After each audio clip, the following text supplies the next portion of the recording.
Good evening, ladies and gentlemen. Welcome to tonight's episode of Paranormal Encyclopedia. We're starting largely on time, thankfully. Before we get started, I have a couple of announcements to make, all good news. First of all, we are going to be restarting Terror at the Table, it looks like next week. Unfortunately, we hadn't been able to do it because the location we were going to film at fell through. We've got a new one set up now, so we're good to go. Additionally, related to that, in fact, I'm going to begin to start teaching classes on how to conduct a paranormal investigation. If you're interested, please contact me at the email in the description below. But tonight we have an interview, as you might have guessed from the fact that, as usual for interviews, we don't have video. We're going to be talking to my friend, the author, Brian McKinley, about his books. Brian, I always like to let my guests introduce themselves, so why don't you tell everybody a bit about your work? Okay. Well, as said, my name is Brian McKinley. I'm a New Jersey author. I write primarily about vampires in a universe that I created. I have two novels currently out. The first one is called Blood. Brian? Hold on a second. Hold on. And that's coming soon. And I came to this Brian, universe, hold on a second. time based and characters, so read one. It doesn't matter. Can you hear me? Okay. Okay, unfortunately, and this actually looks like it was on my end, but the internet just went all wacky on me, and I think probably nobody understood what you just said. Because you kept, breaking out. Oh. You're not the only one having internet problems, I'm afraid. Oh, damn. Yeah, because the stream on YouTube, I'm looking at it, and it goes from live into the nice green, which means everything's good, to red, and as the sound's breaking up, so I'm assuming that was the internet, but at the moment it seems to be working, so we should be good. Do you want to do this again? I do apologize. It's alright. Yeah, I wasn't sure. I saw you freeze up on screen, and yeah.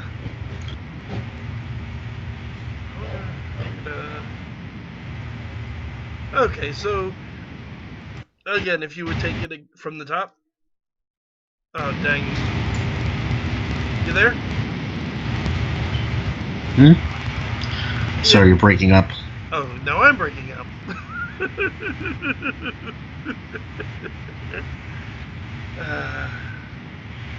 Welcome to the joys of doing live streaming on YouTube.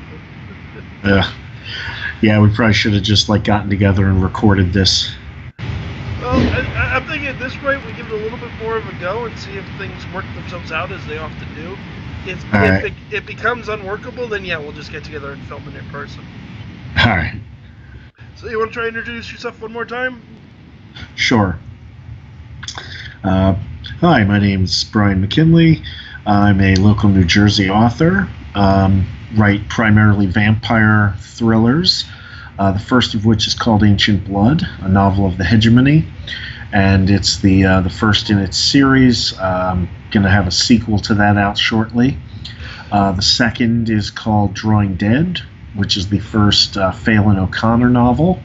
Both of them take place in the same universe that I created, but they are unique and separate, different characters, different time periods, so you can start with either one and read them in any order. And yeah, I met Kevin at Dark Side of the Con at some fun vampire and paranormal panels that we did. Yeah, well, it was an interesting convention and a very good one. Just the first paranormal panel I did, I just sort of got thrown in there with people I didn't know. But it worked out pretty well. Although, yeah, the vampire versus werewolves. Oh, that one needed to be planned a little better. Yeah. Just the whole. Okay, we're gonna take this very good vampire author and we're gonna put him on Team Werewolf. Yeah. But well, hopefully I haven't heard back yet. But for everybody to let you know, we're applying to Steampunk World's Fair, potentially to do the ultimate debate, which is not vampires versus werewolves, but Dracula versus Lestat. Yes. And Dracula's clear superiority. Battle for the ages. Exactly. So, what got you interested in vampire stories specifically? It was kind of a long journey, a little bit. I was into a lot of different stuff. I mean, as a kid, I always loved the old Universal horror movies. Universal but yes. Although ironically, the Frankenstein monster was always my favorite as a kid. I didn't, I mean, I liked Dracula well enough, but I wasn't like a serious vampire fan. It wasn't until probably high school, reading Interview with a Vampire and the follow-up books to that, where it just, I guess it struck me, the idea of a vampire being the main character and telling their own story. And shortly after that, I got into playing the vampire role-playing game, and I think that kind of cemented things. I created so many characters for that game and over the years and playing different things that the characters took on a life of their own, and I wanted to eventually write novels about them. And so it's kind of blown up into this big thing. It wasn't the original intention, but I've kind of become vampire obsessed. I gotta give you credit on that one. I mean, it's not often I meet somebody who has me beat on vampire folklore. Yeah, I was kind of surprised at that, considering how well versed you are in so many things. I guess it's just I focused very narrowly. And I mean, I spent years focusing on vampires. The fact that it's been like 20 years since then doesn't help. So it's like, well, there's things you mentioned maybe I knew once. I forgot if I knew them. It's entirely possible. A lot of that research, and also things change. True. The interpretations of things. That's true. And the interpretations have always fascinated me, and all the various attempts to explain vampires. I mean, the buried alive thing, the various diseases people pulling out of their asses. Mm-hmm. Yeah, I don't think it's possible for it to be any one thing. People keep trying to explain it all with one answer, and I think that's where the mistake is. I tend to agree. I mean, some of them, if you look at some of the outbreaks in the U.S., particularly like the Mercy Brown case, it does kind of sound like you're dealing with maybe a tuberculosis outbreak. Sure.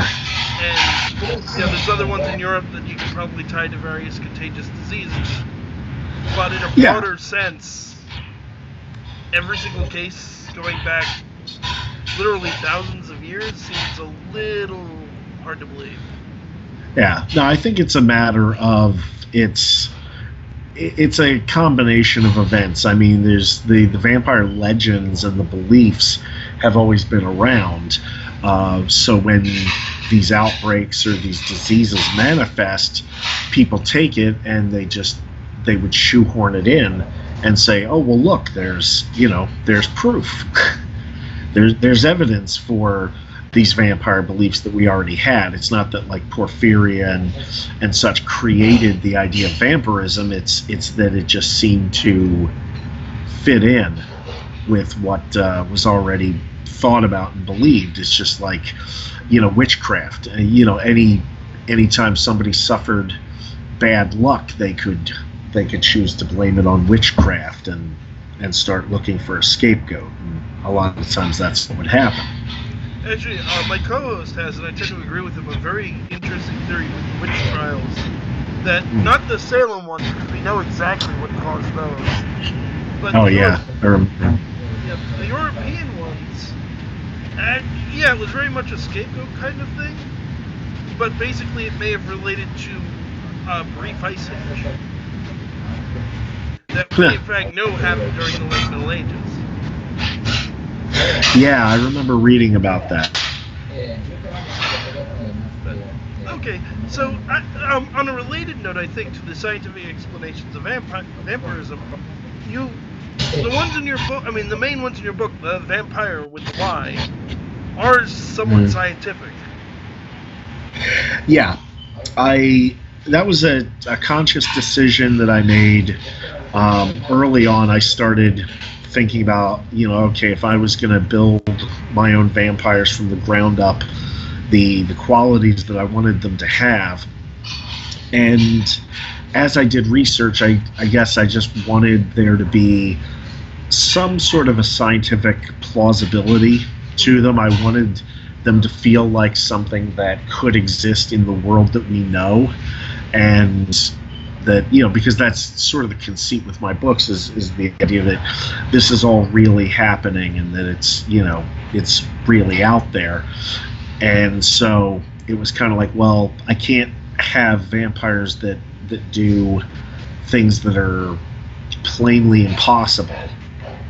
If I want to convince people that there's some element of feasibility here, so I had to take what I knew and looked into like medical stuff and things like, okay, is there a way that I could explain some form of immortality? Is there some way that I could figure out a way that someone could live off of blood, exclusively, and things like that. And I don't know how well I succeeded ultimately. I mean, a doctor could certainly probably poke holes in a lot of what I've done, but it seems like for most readers, I've gotten close enough to something that, at least sounds plausible. I think that trying to agree, granted, biology is not my area of expertise, let alone medicine, so it's like, it seems like it works, and yeah, that makes sense. On the other hand, I think it's worth bringing up, because reading some of your reviews, I've seen the comments unfavorably on it. Okay, what's going on over there? Right? Yeah. What's up? You got quite a lot of noise in your background. Oh, really? Yeah. I don't know. It's sounds like people talking. It sounded like somebody shoveling or something like that as well. Oh. No, there's someone in the room talking, but he's kind of far away. Weird. I don't know. Technology doesn't generally agree with me, so who knows? Yeah, I don't know about the shoveling. Naturally, it's how I have the world's most sensitive microphone or whatever. Well, naturally. Are you at the Skillet or are you at home? Yeah, I'm at the Skillet. I'm thinking maybe I moved into the back room. Huh. But just maybe. Thinking about the sound, I think maybe it's somebody, shuffling out ice. Maybe from, God, that's picking up noises from quite a while away. Yeah. Oh well, we can make this work. I'm in the back room. Yeah, I know where you mean. That I showed you, so I tried to get away from as much noise as possible. Yeah. You're legible. We work with what we got. Granted, this is also, folks, where he is now is where we're going to be filming Terror at the Table, in fact. Granted, we'll be doing it later at night, so noise should be even less of an issue. Yeah, hopefully.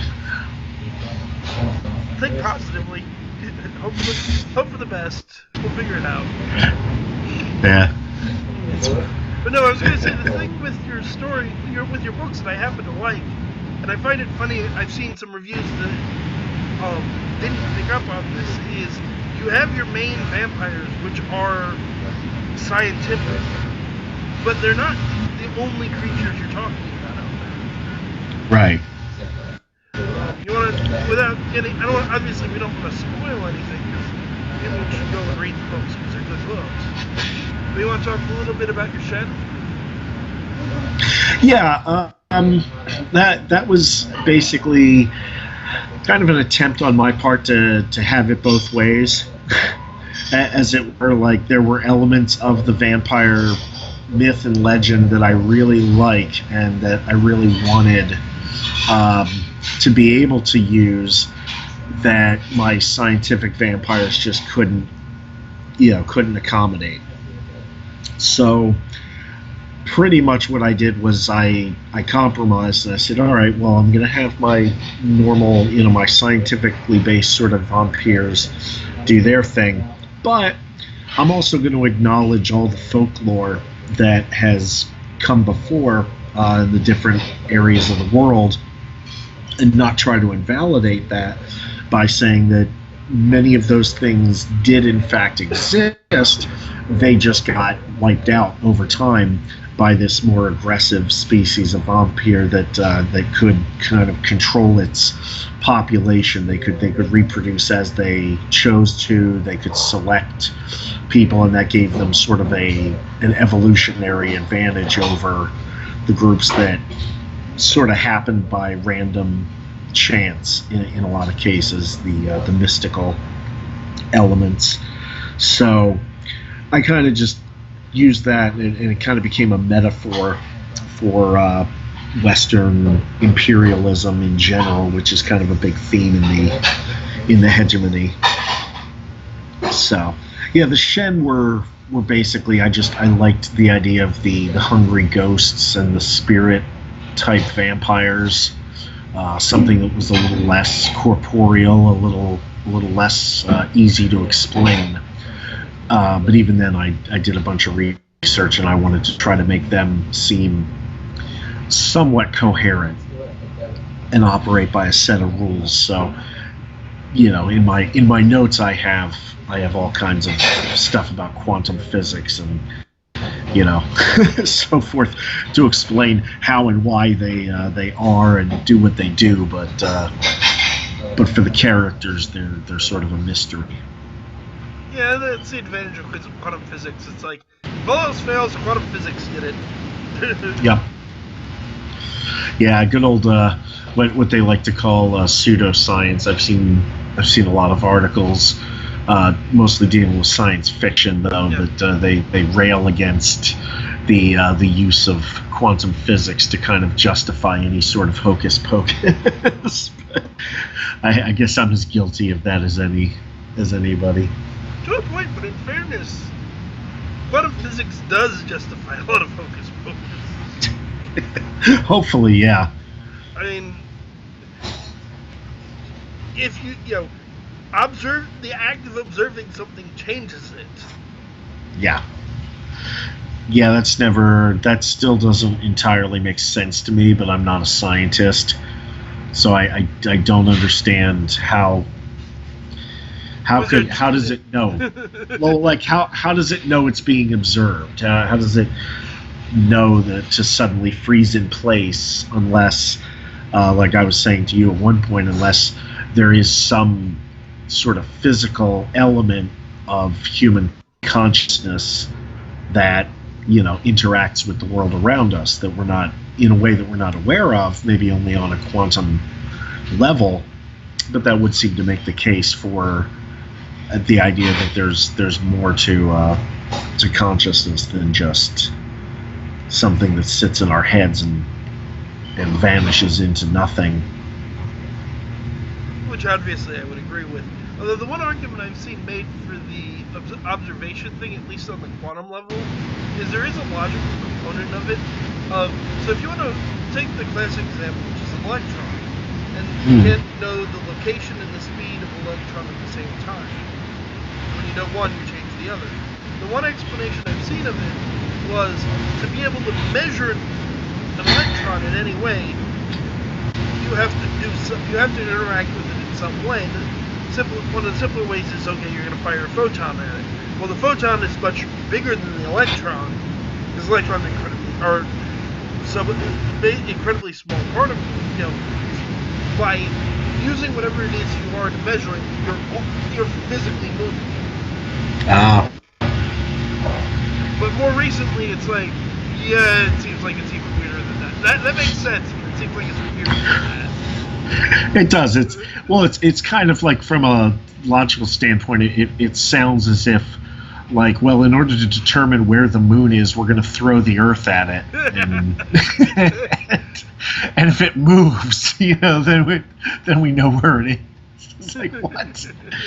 That just still doesn't make a whole lot of sense to me. But it's this also goes into the whole subatomic and the rest of the universe are very, very different places. Yeah, it is. There's reality, and then there's all the stuff underneath reality. I think it's called, there's reality and there's go home reality, you're drunk. Yeah. Yeah, that's kind of that's a good way to put it. It's that whole sort of quantum level. It just seems like, that's what happens when reality gets drunk and stops obeying any kind of its own rules. Or Adam Savage's shirt from Mythbusters, I reject your reality, insert my own. There we go. Yes. I always love that's a great quote. Yes. And I generally accept that. It's like, nope, reality is much weirder than even anyone, myself included, gives it credit for. Mm-hmm. Just like, the only explanation I've ever heard, the old saying about how, truth is stranger than fiction? Mm-hmm. A very good explanation of why truth is stranger than fiction. In fiction, you're supposed to make sense. Yeah. No, and that's very true, and that's something there are so many stories in history that as I've like done research and come upon, it's ridiculous. Stories that if you wrote it exactly as it happened, people would think this is full of crap. This is ridiculous, and yeah, it's like, nope, that's exactly how it happened, and it makes so little sense. I've run into that a few times where you try to explain things that actually, like with Drawing Dead especially, because I'm dealing in a historical time period and with certain historical figures. I literally had to, the first scene in the book is the assassination of Dutch Schultz, which I did as much research as I could, and I found out, how it went down. And how it went down was so kind of bizarre, and the way things occurred and the way certain things didn't occur, like when you picture a mob hit, you get certain images in your mind. Mm-hmm. Like, how would this guy get shot, like, 6 times and still be, walking around, and he survives, until, like, nights later in the hospital, finally dies. But it's true. There was one of the guys there, and I'm trying to reconcile that with, okay, well, if my character is supposed to be, any kind of a decent shot with a gun, how do I explain that these, all the shots that were fired and how few of them, struck targets, or, why these guys were still alive? And it gets crazy.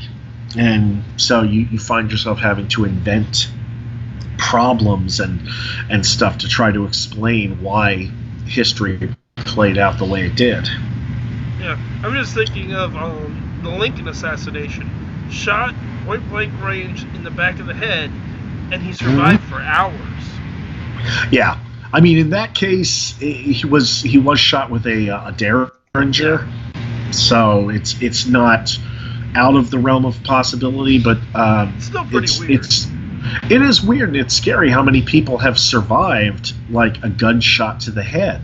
Railroad spike driven through their skull. Yeah, exactly. Things of that nature. Yeah.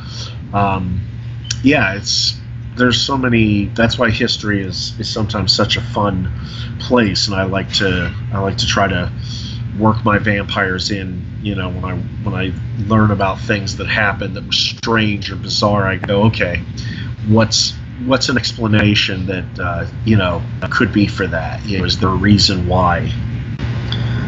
Beyond what we know. Or just they're vampires. Well, yeah, I try not to resort to the every famous person was. And you're breaking up again. Vampire. Brian.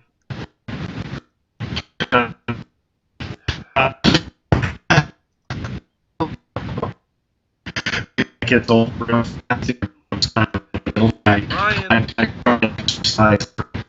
Great people. Hey, Brian.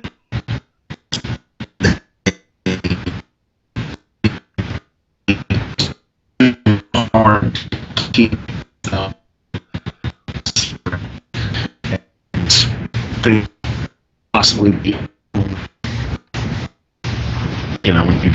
you've got people.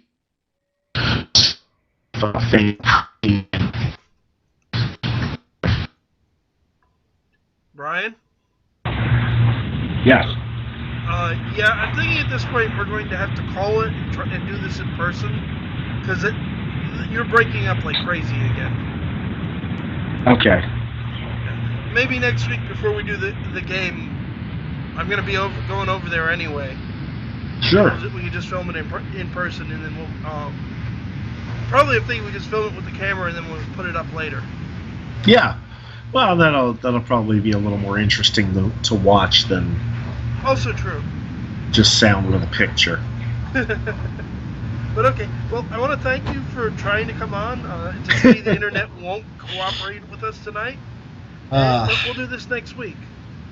Folks, I'm going to disconnect Brian, and then I'll be right back myself, so there will at least be a show. I'll figure out something to talk about. But Brian, have a good night, and I'll talk to you later. All right.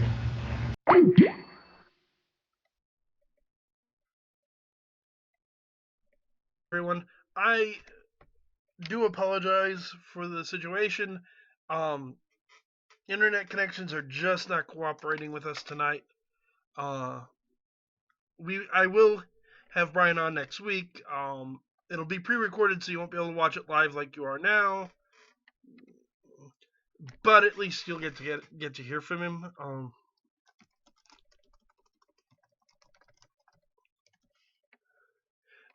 Sorry about that. Like I said, I do apologize about that. So what on earth am I going to talk about? The obvious choice would be to just keep talking about vampires, but I feel like I do that enough already. And is my internet going to cooperate with me enough to do this?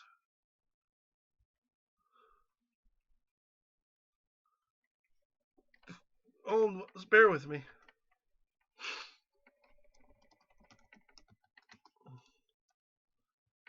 There we go. I think everything is working again.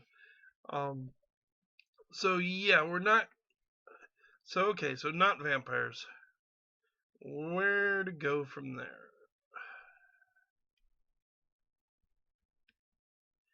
Werewolves?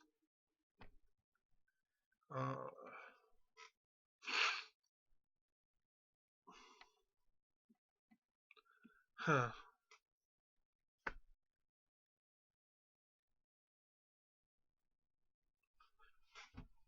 Sorry, bear with me. I'm just slightly stumped on a topic, given we had a great interview planned. Brian's a really good guy and an excellent author. I do highly recommend checking out his books.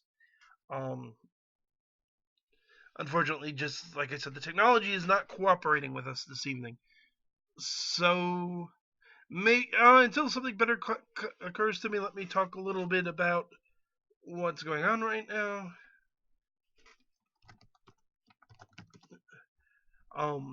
So like I said, we're starting up Terror at the Table again. For those of you who are wondering what I'm talking about, we're going to be filming, and Brian's actually going to be part of this. He's going to be one of my players.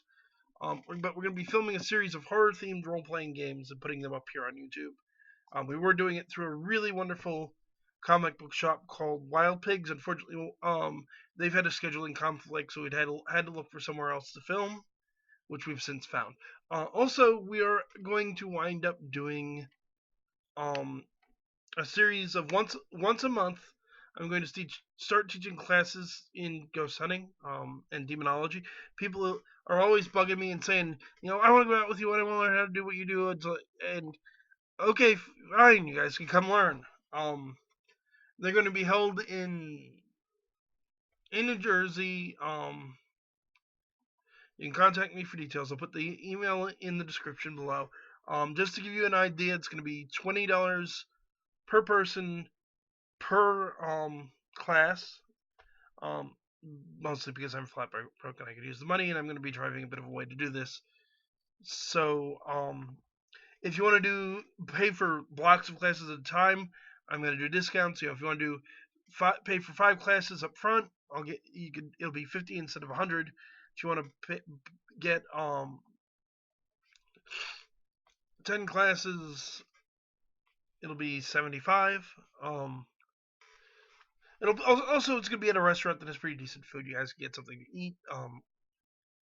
But again, just get a hold of me if this is something that interests you and you live in New Jersey. If you don't live in New Jersey and you're interested, still give me a shout. Maybe we can figure out something. And I'll do pre-record them and put them up on a private YouTube channel or something. And if you pay, you can get on there. Probably if I do that, I'll leave it open to if you pay to come to the class, you can get access to it. If you can't make it to the class, you can pay to get access to it or something to that effect. And probably by the same token, not being able to come to class will probably be less expensive because you don't get the advantage of being there in person and actually getting the direct interaction like that. Plus, also, if you go to the class, you get the double advantage of both. A little more value for your money. Like I said, like Brian and I said, we just did Dark Side of the Con. I do have new guests coming out as well. We're gonna have him on next week. Since we couldn't do the interview this time around, and then on the 17th, I'm gonna be having another interview with Steampunk Bess, who's a very nice woman I met at Dark Side of the Con. She and I did. Those of you who were there, she and I did the paranormal panel together. She is also the owner. She is also Steampunk Parliament, which is a very cool website and blog. It sells a bunch of neat things. But we'll be out talking about the paranormal. I'm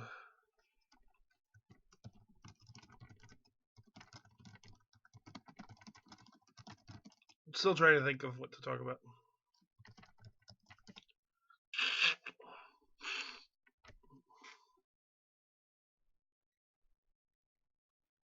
Or maybe we'll just have to wind up canceling this. I've got a head cold going on, and sans guess I didn't normally when I do a show by myself. I take some time to prepare. I'll figure out what I want to talk about, do a little research. No, wait. I really don't want to cancel. This is the main problem. I want to go at least to an hour before I call it a night. There's a topic I haven't talked about before, and this is hopefully can cover another half hour. So I'm going to talk a little bit about a really interesting, what I think is a fairly interesting topic. I'm going to talk about the Holy Grail, maybe a little bit of King Arthur, and what. Then again, I think I have done this before. I think hold on, let me check.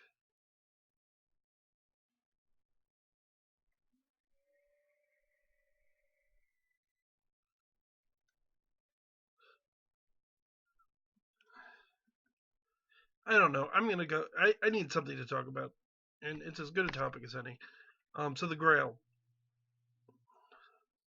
Oh wait, no, not the Grail. I have talked about it before in better topic. Actually, what I want to talk about is Kate and Maggie Fox. I think I've talked about them a little bit before, but I think it's a really interesting topic, and it's something worth talking about again. So most people listening are probably to varying degrees, if nothing else, from my other videos, familiar with the spiritualist movement of the 19th century, and it moved into the 20th century as well. But the heyday was really the 19th century, and the early 20th. The modern trying to talk to the dead isn't modern. It's been around a few thousand years. Um, we had, but there's been an evolution in how we saw trying to do it. If you go way, way, way, way, way back to Greece, it was, well, talking to the dead wasn't like it is today. It wasn't sitting around a table holding hands. It wasn't using a Ouija board, or it wasn't EVPs. It was actually involved digging up a body, doing a huge, elaborate magical ritual, and then the body would actually speak, which is of course what we know as necromancy. Um, and of course, necromancy goes back before Greece. We have records of it in the Bible and First Samuel. Um, but particularly in 18, and you have various ghost stories through the Middle Ages into the Renaissance, Enlightenment, all of that. But um, really in the 1700s, there's a pair of people I should talk about before I get into Kate and Maggie, which are Anton Mesmer and three things: Anton Mesmer, Emanuel Swedenborg, and the Shakers. The Shakers are actually kind of interesting, so I'll start with them. They were a Christian sect. They really don't exist anymore. There are like three people that still follow the teachings, and I'll explain why. But one second, I'm looking, getting the name. The Shakers, also known as the United Society of Believers in Christ's Second Appearing, also sometimes known as the Shaking Quakers. What made it very interesting and different is, whereas most religions, particularly in the 1700s, were very predominantly male oriented, and the leaders, the priests, were men. This particular religion was led by a mother, Anne Lee, and a mother, Lucy Wright. It was actually very matriarchal. Started out in northwest England, where this woman would have these visions of heaven, and she would speak to angels, and she would have these supernatural occurrences very similar to what we now know as spiritualism. It was started with, as far as I can tell,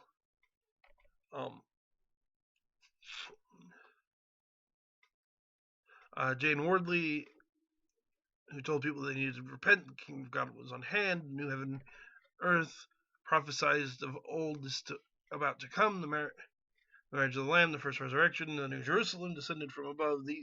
These are even now at the door, and when Christ appears again, the true church rises to fill the transcendent glory, and all anti-Christian denominations, the priests, the church, the pope, will be swept away.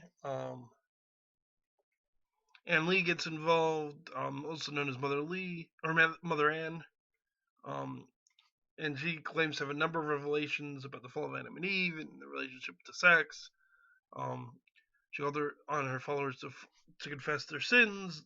They start talking about contacting the spirit world. It's notable here that it's not like spiritualism. It's not like modern mediums. With the Shakers, it was church leaders that made these contacts and these revelations, not necessarily every random rank and file person.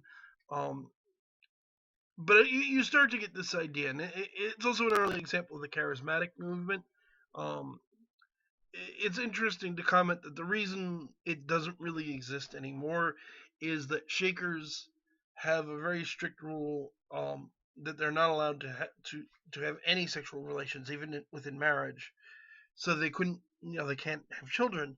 Now, of course, in the past, what they would do is they would adopt children, not individual Shakers per se, but the religious organization itself would adopt children. And then in the early 20th century, the federal government passed laws denying adoption to religious groups, and then today there's the Sabbath Day Lake Shaker community, which is pretty much all that's left, and it's very few people, I believe, up in New York. But they do still exist. Shakers are somewhat well known for their handmade furniture. But again, it's the beginning of spiritualism. Another real important figure and a very interesting character is a man by the name of Emanuel Swedenborg, who founded a largely defunct uh, religion known as Swedenborgianism.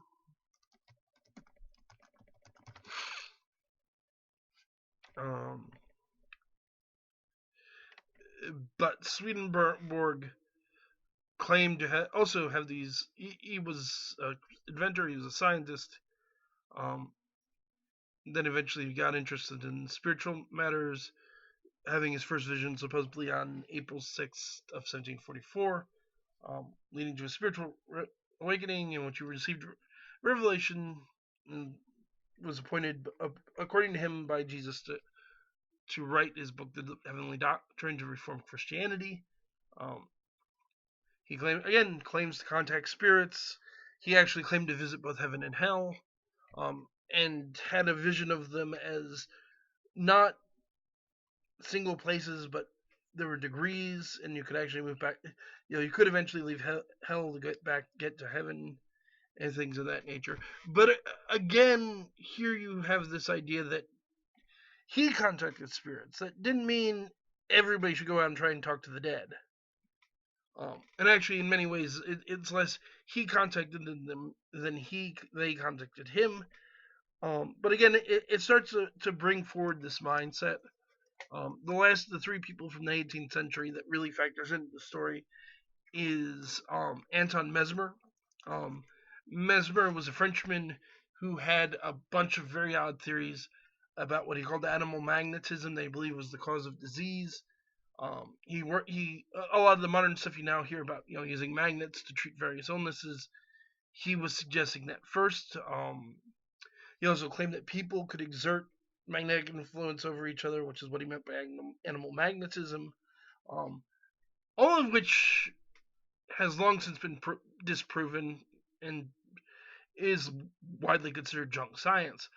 That said, there's one very controversial outgrowth of his teachings that is still fairly widely practiced today, and there's debate about its medical value. Although personally, I do agree that there are medical benefits to it, which is hypnotism. Well, Mesmer himself had lots of strange ideas. He wasn't trying to contact the spirits personally, but people did start to claim that in the trance states created by his process, by mesmerism, or as we know it, hypnosis, they were contacting other beings. And certainly the trance state becomes very important to the later spiritualist movement and trying to attain it. And how while you're in a trance state, you could speak to the spirit world. But these three groups, the Shaker movement, Swedenborg, and Mesmer, set the stage. And then in 1848, really, that's when things really begin. And it's in Hydesville, New York. The house is no longer there. It is now in... what's the name of the town? I always forget the name of the town. It's a town in way upstate New York, near the Canadian border. Lilydale. That's the town.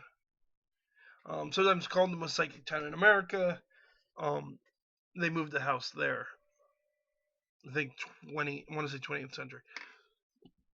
But at any rate, pair of sisters, Kate and Maggie Fox, teenagers living at home, and in the middle of the night one night, these loud, thunderous rappings can be heard throughout the house. Now, this is 1848. We're not talking about the days where you can go flick a light switch and see what's going on. But, it was loud enough to wake the parents.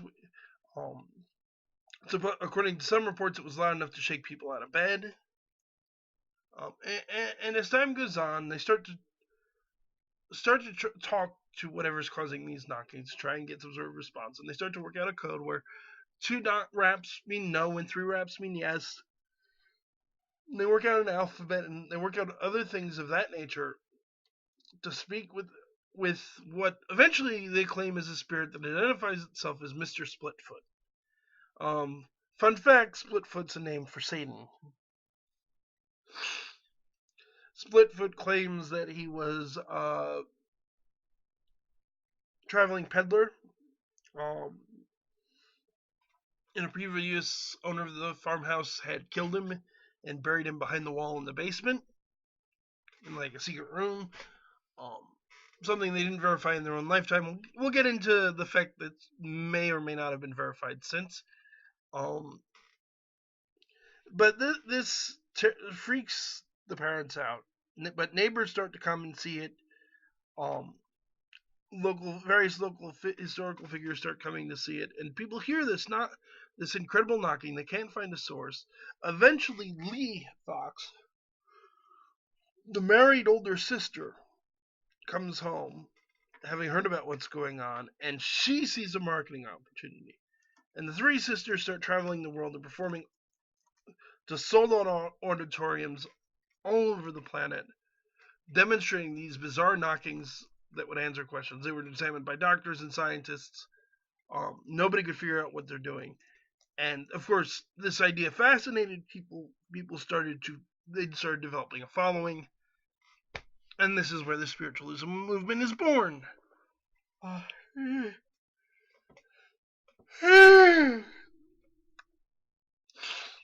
So, yeah, that's Kate and Maggie Fox. They would continue going on. They pretty much quickly lost popularity, and people would, other people were doing better tricks. All the girls were managing was weird knocking. In 1888, broke and hard up for money, they would actually go on to admit the whole thing was a hoax and demonstrate how it was done.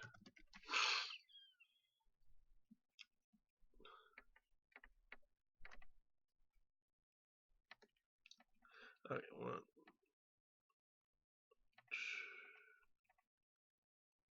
so it was actually Margaret Fox or Maggie, that would ultimately make the admission. This was at the New York Academy of Music on October 21st, 1888. A reporter had offered them $1,500 to expose their methods and give him the exclusive story. So she appears with Kate present. Before the audience of 2,000 people, she proceeds to demonstrate how she produces at will the raps throughout the theater. Doctors from the audience came on stage to verify that in fact what was going on was the cracking of toe joints. The sisters had started the whole thing out as a prank. They started by tying an apple to a piece of string, and they would bounce it on the floorboards at night in the dark, mostly as a way of freaking out Mom. It was a prank. As they got the attention, as their older sister got involved, they learned to crack their joints in such a way that they could do it without it being, the manipulations wouldn't be obvious from observing how their feet were moving. They continued to do this. They made a lot of money, up until 88, for a while at least. Largely, they claimed being inspired by Lee. Maggie herself had by 88 converted to Roman Catholicism and purportedly felt very guilty about what was going on. Both she and Kate would make strong statements against spiritualism. For example, I have been chiefly instrumental in perpetuating the fraud of spiritualism upon the too confiding public, as most of you doubtless know. The greatest sorrow of my life has been that this is true, and though it has come late in my day, I am now prepared to tell the truth, the whole truth, and nothing but the truth. So help me God. I am here tonight as one of the founders of spiritualism to denounce it as an absolute falsehood, from the beginning to end, as the flimsiest of superstitions, the most wicked of blasphemy known to the world. That's Margaret Fox Kane, quoted by A.B. Davenport in The Death Blow to Spiritualism, page 76. Also New York World, October 21st, 1888, New York Herald, and the New York Daily Tribune, October 22nd, 1888. Katie Fox would say, I regard spiritualism as one of the greatest curses the world has ever known. New York Herald, October 9th, 1888. Well, a lot of mediums and even parapsychologists have since gone on to claim, some parapsychologists, most of them are aware of the fact that the sisters were frauds, but a few people still claim that they were real. Their house was moved to Lilydale, as I mentioned. The story goes that when they moved the house, oh good heavens, they found a second basement. Although skeptics who investigated it claim that it wasn't so much a basement as an old foundation, that they'd expanded the basement, um, or they'd renovated the basement, but left the old foundations in place. But anyway, they found a skeleton in there with a tin trunk, um, and supposedly this is the peddler that had been killed. Although the spirit claimed that it was carrying a sack, not a trunk. But yeah, that's the spiritualist, the founders of the spiritualist movement. I could keep going, but I've managed to at least pad it out an hour. And honestly, I've got, I don't know if it's allergies or head cold or what. And internet is just not cooperating with me tonight. So I'm sorry, folks, but I'm going to call it a night for now. We'll be back next week, probably on Monday itself, because we're going to be filming it in advance. We're going to be filming it and then putting it up later. But we will be back with the actual interview with Brian. And then we'll be starting Terror at the Table. And we'll get that up hopefully sometime later next week as well. We're going to be filming it Monday. If you are in the New Jersey area and you are interested in joining us for Terror at the Table, we may have a seat or two open.